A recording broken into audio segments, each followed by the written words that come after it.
ইসলামপুর গ্রামে আব্দুল্লাহ তার একমাত্র মেয়ে হাফসাকে নিয়ে বাস করত। হাফসার মা বেশ কিছু বছর আগে হাফসাকে রেখে একজন পরপুরুষের সাথে পালিয়ে গেছে।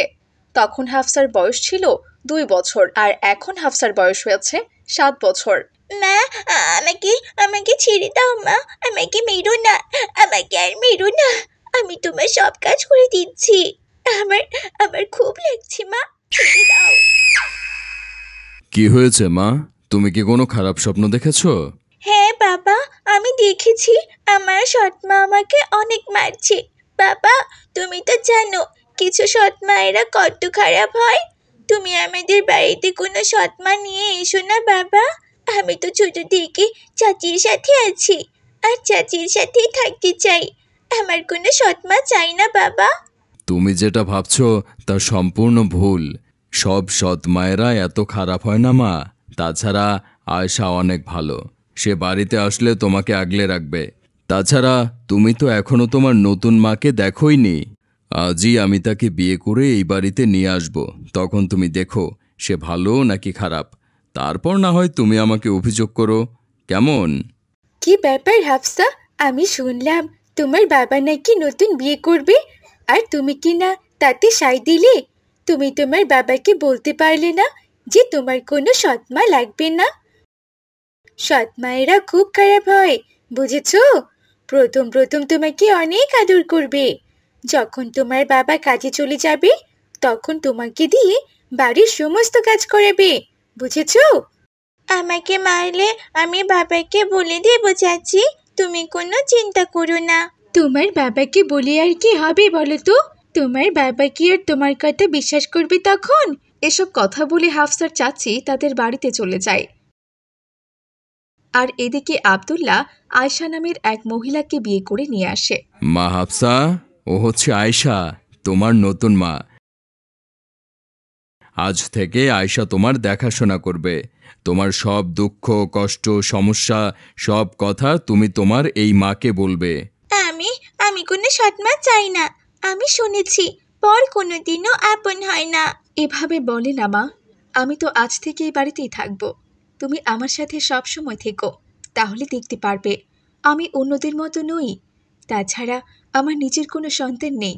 আল্লাহ তাআলার অশেষ রহমতে আমি তোমার মতো একটি মেয়ে পেয়েছি। এসো মা, আমার কাছে এসো, এসো না। এই বলে আয়শা যেই না হাফসার হাত ধরে অমনি হাফসা হাতটা সরিয়ে দিয়ে সেখান থেকে চলে যায়। তুমি ওর কথায় কিছু মনে করো না আয়শা, ও ছোট মানুষ তো, হয়তো কেউ ওকে এসব বুঝিয়েছে যে সৎ মায়েরা কখনোই ভালো মা হয়ে উঠতে পারে না। একদিন দেখবে ও তোমাকে অনেক সম্মান করবে, কারণ কেউ জানুক বা না জানুক, আমি তো জানি তুমি অনেক ভালো। ওকে দেখাশোনা করার জন্যই তো আমি আপনাকে বিয়ে করেছি, যাতে একটা এতিম বাচ্চা তার মায়ের ভালোবাসা পায়। আপনি চিন্তা করবেন না, আমি ওকে দেখে শুনে রাখবো ইনশাল্লাহ। পরদিন সকালবেলা আয়শা খাবার নিয়ে হাফসার পিছু পিছু ছুটতে থাকে। নে মা নে, এইটুকু খাবার অন্তত খেয়ে নে। হাফসা দাঁড়া মা, যাস না। আরে অন্তত এইটুকু খাবার তো খেয়ে নে মা। না না না, আমি খাবো না। তোমার হাত থেকে আমি কোনো কিচ্ছু খাবো না। আমি এখন খেলতে যাব, বুঝেছো? ঠিক তখনই সেখানে মারিয়াম চলে আসে। আসসালামু আলাইকুম আন্টি।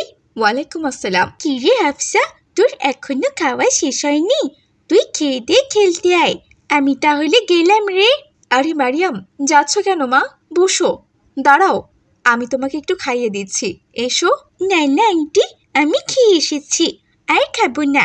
তারপরে যখন বলছেন দিন, খানিকটা আমাকে খাইয়ে দিন। তোর আর খেতে হবে না, চল তো চল, খেলতে যাবো চল। এতক্ষণে হয়তো রাকিব ভাইয়া, সাকিব ভাইয়া, রাবেয়া সবাই চলে এসেছে। তাড়াতাড়ি চল তো। এরপর মারিয়াম আর হাফসা খেলতে চলে যায়। তোর নতুন মা কিন্তু খুব ভালো রে হাফসা, সবার সাথে কত সুন্দর করে কথা বলে আর কত সুন্দর ব্যবহার করে। আমার তো আরো খেতে ইচ্ছে করে। আমার আপন মা তো আমাকে খাইয়েই দেয় না, বলে এই মারিয়াম তাড়াতাড়ি খা আর আমাকে উদ্ধার কর। তুই চুপ কর তো মারিয়াম। প্রথমে সৎ মায়েরা ওরকম ভালোবাসা দেখায়, পরে তাদের কাজ না করে দিলে অনেক মারে। চাচি আমাকে সব বলেছে, বুঝেছিস? সৎ মায়ের মন গলানো কথা শুনে সবকিছু ভুলে গেলে চলবে না। এখন চল তো চল, খেলা শুরু করি, চল। এরপর হাফসা সবার সাথে কানামাছি খেলতে থাকে। এভাবেই দিন কাটছিল।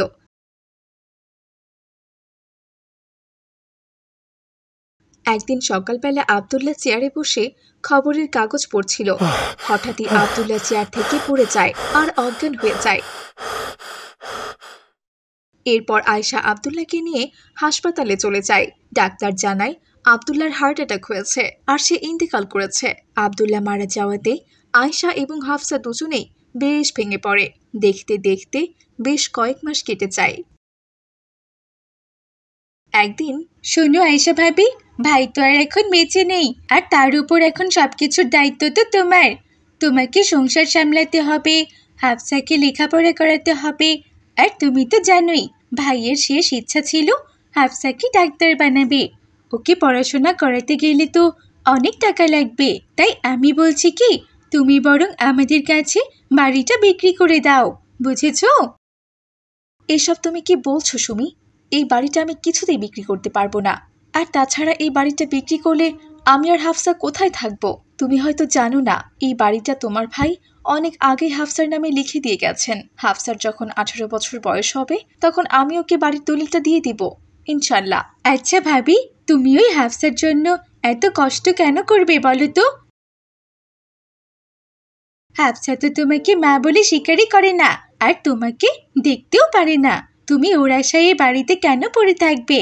তুমি নতুন করে একটা বিয়ে করলেই তো পারো। আস্তাগফিরুল্লাহ, এসব তুমি কি বলছো সুমি? আমি আমার মেয়েকে রেখে কেন বিয়ে করব? হাফসা আমাকে নিজের মা বলে মানুক বা না মানুক তাতে আমার যায় আসে না, কিন্তু আমি তো তার মা, তাই না? সুমির কথা শেষ হতে না হতেই সেখানে হাফসা, রাকিব, মারিয়াম সহ সবাই চলে আসে। দেখেছো হাফসা, আমি তোমাকে বলেছিলাম না সুমি চাচি নিশ্চয়ই কোনো গন্ডগোল পাকিয়েছে। এখন সবটা নিজের কানে শুনতে পেলে তো? এই সুমি চাচি তোমার মায়ের কাছে তোমার দুর্নাম করছে, আবার তোমার কাছে তোমার মায়ের দুর্নাম করছে। আল্লাহ তাআলা আপনাকে হেদায়েত দান করুক চাচি। হ্যাঁ হ্যাঁ রাকিব ভাইয়া, আমি নিজে অনেক বুঝিয়েছিলাম, কিন্তু ও আমার কোনো কথাই শুনিনি। এখন দেখলি তো হাফসা, সব সৎ মায়েরা খারাপ হয় না। আর তোর চাচি তো তোদের বাড়িটা কিনে নেওয়ার জন্য তোকে রোজ রোজ কান পড়া দিত, বুঝেছিস? এখন নাকি তুই তোর মায়ের সাথে খারাপ ব্যবহার করবি? হ্যাঁ, তুমি তো আমার চাচি হওয়ার যোগ্যই নও। তুমি কোন সাহসে আমাদের বাসায় এসেছো? হ্যাঁ, এক্ষুনি আমাদের বাড়ি থেকে বেরিয়ে যাও, আর কখনোই তুমি আমাদের বাড়িতে আসবে না। তোমার মতো শয়তান অনুসারী চাচির আমার কোনো দরকার নেই, বুঝেছো? আবার পিছনে তাকাচ্ছ? সোজা মাথা নিচু করে এখান থেকে চলে যাও, চলে যাও বলছি। কেঁদো না মা, আর কেঁদো না। আমি তোমাকে বিশ্বাস করি মা, আমাকে তুমি ক্ষমা করে দিও মা। আমি আজ অব্দি কখনোই তোমাকে মা বলে ডাকিনি, কিন্তু তুমি আমার জন্য অনেক কিছু করেছো। বাবা চলে যাওয়ার পর থেকে আমাকে কখনোই তুমি বাবার অভাব বুঝতে দাওনি। নিজে স্কুল টিচার হিসেবে কাজ করে বাড়িতে এসে আমার জন্য ভালো ভালো রান্না করে আমাকে খাইয়েছো।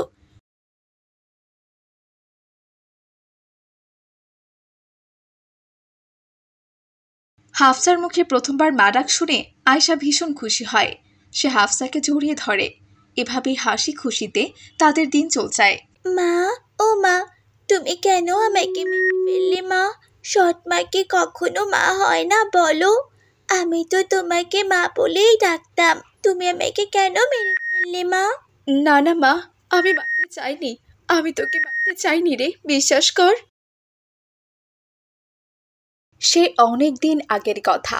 রূপনগরে বাস করত এক কৃষক। তার বউ ছিল খুবই পরহেজগার মহিলা, সব সময় নামাজ রোজাতেই লেগে থাকতো। একদিন তার প্রচন্ড প্রসব ব্যথা ওঠে এবং কৃষক তাকে নিয়ে হাসপাতালে যায়। কিন্তু হাসপাতালে নেবার পর কৃষকের বউয়ের ঘরে এক কন্যা সন্তানের জন্ম হয়, কিন্তু কৃষকের বউ আর বাঁচেনি। এরপর হাসপাতালে কৃষক তার মেয়েকে কোলে নিয়ে বলল, কি এক কপাল করে তুই এই দুনিয়াতে আসলি রে মা। তুই আসলি কিন্তু তোর মা আর ফিরল না। কষ্টের এই দিনে তোর নাম রাখলাম হাসি। তোর জন্ম কান্নাময় হলেও জীবন যেন হাসি খুশি থাকে। তারপর কৃষক তাকে নিয়ে বাড়িতে আসে আর সমস্ত যত্ন সে নিজেই করে। আবার হাসিকে সাথে করে গাছের নিচে রেখে কৃষক মাঠে কাজও করে। এভাবেই চলছিল বেশ কিছুদিন। তারপর একদিন কৃষকের ঘরে করিম চাচা আসে।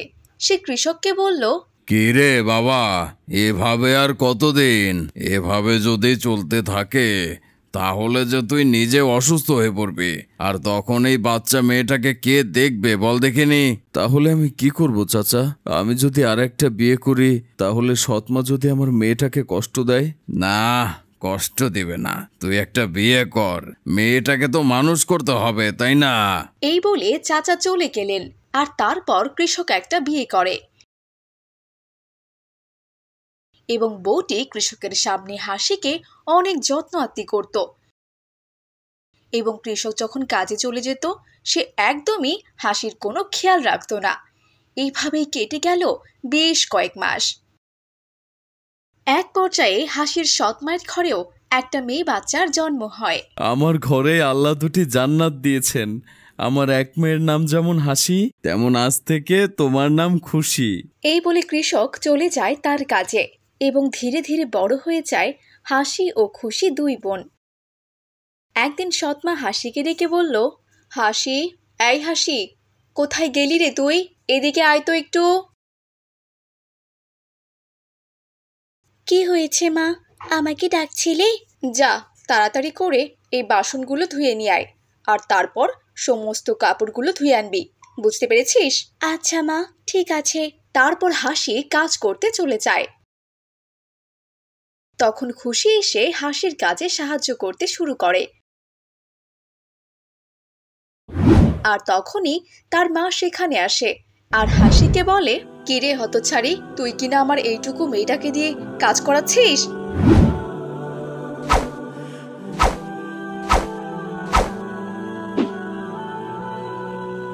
মা, ও মা, তুমি আপুকে মেরো না মা। আপু কোনো কিছুই করেনি, আমি নিজে থেকে এসে সাহায্য করছিলাম। আচ্ছা আচ্ছা, ঠিক আছে ঠিক আছে, তুই চল, খেতে যাবি। আর এই মুখ পুরি, তুইও কাজ শেষ করে খেতে আয়, এসে গিলে আমাকে একটু উদ্ধার কর। এই বলে তার মা সেখান থেকে চলে যায়।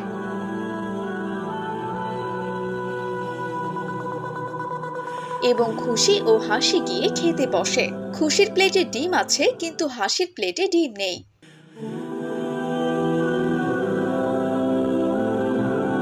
এই দেখে খুশি বলল, মা, ও মা, আপুকে তো তুমি কোনো ডিম দাওনি মা।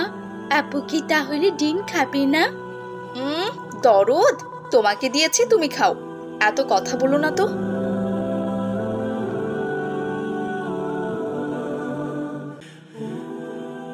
না রে বোন, আমার তো ডিম লাগবে না, তুই খা। খাওয়ার পর চল আমরা নামাজটা পড়ে নেব, কেমন? আচ্ছা আচ্ছা, ঠিক আছে আপু। তারা খাওয়া শেষ করে নামাজ পড়তে শুরু করে। তখন তাদের মা এসে চিৎকার চেঁচামেচি করা শুরু করে দেয়, কিরে হতচ্ছাড়ি, নিজের তো স্কুলের কোনো লেখাপড়াই নেই, তার ওপর আমার মেয়েটাকেও তুই নষ্ট করেছিস। ঠিক তখনই তাদের বাবা সেখানে চলে আসেন। কি গো, কই তুমি? আমার হাসিমা খুশিমা কই গেল?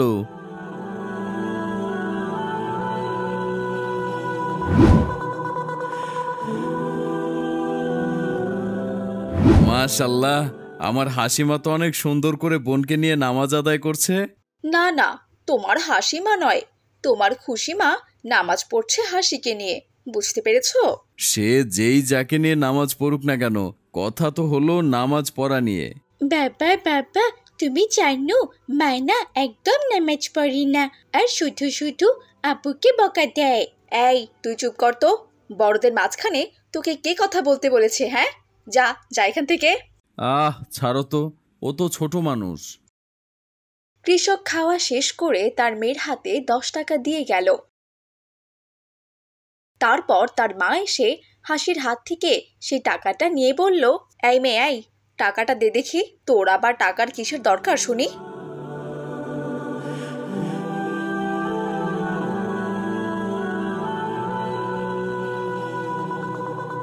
আপু, তুমি একদম মন খারাপ করো না, আমরা এই 10 টাকা দুজনে মিলে ভাগ করে খাবো, কেমন?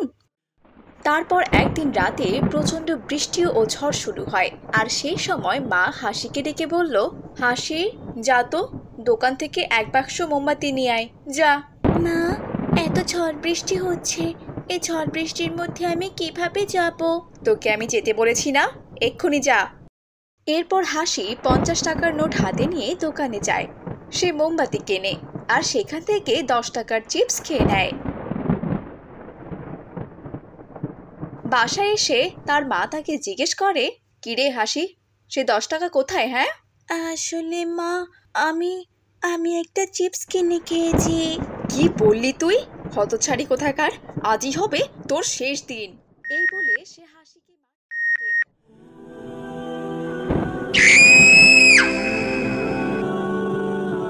আর মারতে মারতে একটা সময় হাসি মারা যায়।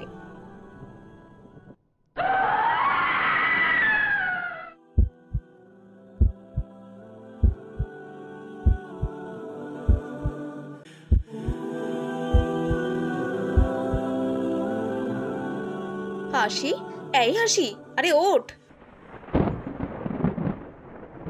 এ কি, এ তো দেখছি মারা গেছে। এখন আমি কি করব? যাই, এক্ষুনি ওকে এখান থেকে সরিয়ে ফেলতে হবে। এই বলে সে হাসিকে একটা গর্ত করে মাটির নিচে চাপা দিয়ে দেয় এবং সেখানে অনেকগুলো গাছপালা লাগিয়ে দেয়। এদিকে কৃষক বাড়িতে এলে খুশির মা বলে, ওগো শুনছো, হাসিকে যে খুঁজে পাওয়া যাচ্ছে না। সেই বিকেল বেলা থেকে সে যে বাড়িতেই আসেনি। আমি ওকে অনেক খুঁজেছি, কিন্তু কোথাও পাইনি। হায় হায়, কি হলো আমার মেয়েটার, কই গেল? এই বলে সে পুরো গ্রাম খুঁজতে লাগলো, কিন্তু কোথাও তার মেয়েকে পেল না। হাসি, মা হাসি, হাসি, মা হাসি, কোথায় গেলি রে মা? আমি যে তোকে অনেক ভালোবাসি রে মা। বাবাকে ছেড়ে কোথায় গেলি রে মা? তোর মাও আমাকে ছেড়ে চলে গেছে, তুইও আমাকে ছেড়ে চলে গেলি।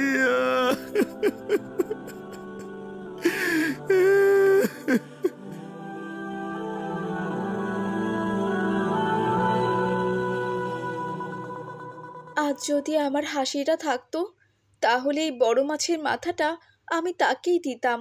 তখন হাসিও খেতে বসেছিল, কিন্তু সেটা তার মা ছাড়া আর কেউ দেখেনি। মা এসব দেখে তো চিৎকার করে ওঠে, এ কি হাসি, তুই? মা, ও মা, দাও না মা, আমাকে মাছের মাথাটা দাও না, দাও। হাসি, মানে হাসি এখানে কই থেকে আসবে? কি হলো? কৃষক তাকে এসব কথা জিজ্ঞেস করতেই হাসির মা অজ্ঞান হয়ে যায়। হাসির মায়ের জ্ঞান ফিরে আসলে কৃষক তাকে জিজ্ঞেস করে, কি গো, কি হয়েছে? চিন্তা করো না, ইনশাল্লাহ হাসির খোঁজ আমরা ঠিকই পাবো, দেখো। তারপর আবার রাতে ঘুমানোর সময় তার সৎ মা হাসিকে দেখে আবারও চিৎকার শুরু করে এবং হাসি তার মাকে বলে, মা, ও মা, তুমি কেন আমাকে মেরে ফেললে মা? সৎ মা কি কখনো মা হয় না বলো? আমি তো তোমাকে মা বলেই ডাকতাম, তুমি আমাকে কেন মেরে ফেললে মা? না না মা, আমি মারতে চাইনি, আমি তোকে মারতে চাইনি রে, বিশ্বাস কর। হাসির মায়ের এমন কথা শুনে কৃষক জেগে গেল। সে তার স্ত্রীকে বলল, তুমি মারতে চাওনি মানে? তুমি কাকে মেরেছো বলো, বলো আমাকে। আসলে আমি, মানে মানে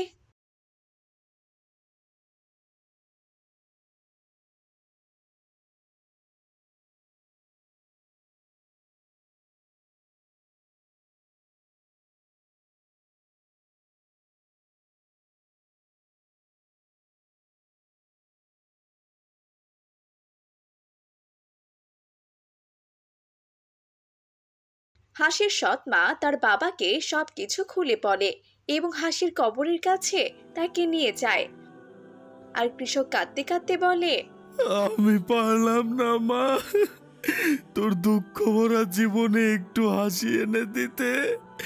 আমি এই মহিলাকে বিয়ে করেছিলাম তোকে ভালো করে বাঁচিয়ে রাখতে, আর এই মহিলাই কি না তোকে মেরে ফেললো। আমাকে ক্ষমা করে দে মা। হাসি, মা হাসি, আমাকে ক্ষমা করে দে মা।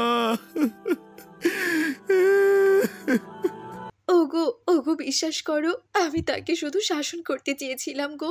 আমি আমি ওকে মারতে চাইনি। রাগের মাথায় কি থেকে যে কি হয়ে গেল। তো বন্ধুরা, এরকম সৎ মায়ের কিরকম সাজা হওয়া দরকার তা তোমরা কমেন্ট করে আমাদেরকে জানিয়ে দাও এবং অন্যকে এসব বিষয় সম্পর্কে সতর্ক করো।